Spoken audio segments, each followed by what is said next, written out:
There are few on-screen elements that match the delight of having a complex female protagonist.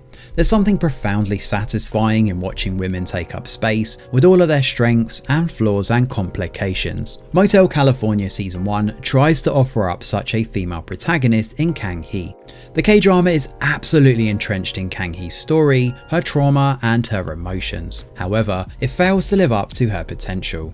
The K-drama story revolves around Kang-hee, telling us how she grew up in a small town called Hanayup, in the motel that her father owned. Having a foreign mother, Kang-hee was plagued by discriminating comments and stares all through her childhood, made worse by her mother's scandalous death. When she grows up, she heads for Seoul and leaves behind her father, friends, and best friend Yeon-soo. Years later, life brings her back to the small town that she initially left. While the drama is essentially a romance between Kang-hee and Yeon-soo, Kang-hee remains the hook of the narrative, and it's all the more frustrating because the show starts out really well. Kang-hee is a feisty young woman who doesn't back down from all the gossipy townspeople and even old school bullies.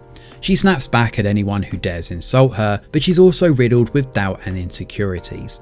It's a great recipe for a complex female protagonist, but the show never quite steps up into its true potential. The problem is that Kang-hee cannot stop seeing herself as a victim, and the drama can't stop reminding us that she is a victim of discrimination, of bullying, of bad parenting, of broken promises, you name it. This leads to a cycle of self-pity that her character just can't seem to break out of. So we watch her wallow in pity, push all her loved ones away, and treat them unkindly, all whilst they offer genuine care and affection.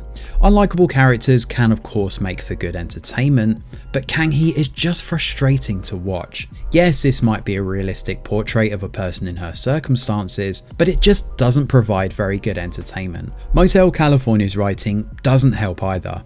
Like Kang-hee's character, the K-drama kicks off with plenty of potential. You get a feisty young woman and a puppy dog-eyed best friend, a best friends to lovers arc that starts a lot sooner than expected, and a group of underdog friends who all band together as kids. We also have a rich and charismatic second lead, and a wise and cheerful, but sometimes mysterious father. Coupled with this is the show's unique ability to build an atmosphere, particularly through the cinematography and the soundtrack. So while the story and the characters sometimes falls down, aesthetically the show is absolutely on the money. There are soft dreamy shots and lilting, melodious music which come together to highlight the story's emotions, whether that be romance or heartbreak. It's even more effective when the story lingers in angst and melancholy, which it often does.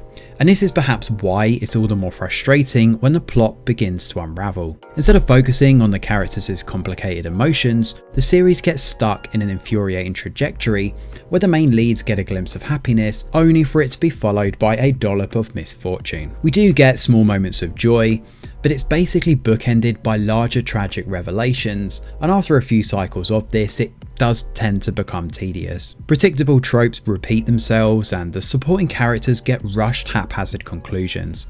This up and down movement of the story goes on for most of the last few episodes, and when the end comes, it does so with a sigh of relief rather than a melancholy wish that this was 16 episodes. As a result, this leads to a rather disappointing K-drama.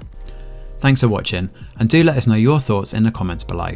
Smash a like or subscribe to the channel, your support is very much appreciated. I'm Greg Wheeler, and from all of us over here at The Review Geek, we'll see you on the next video.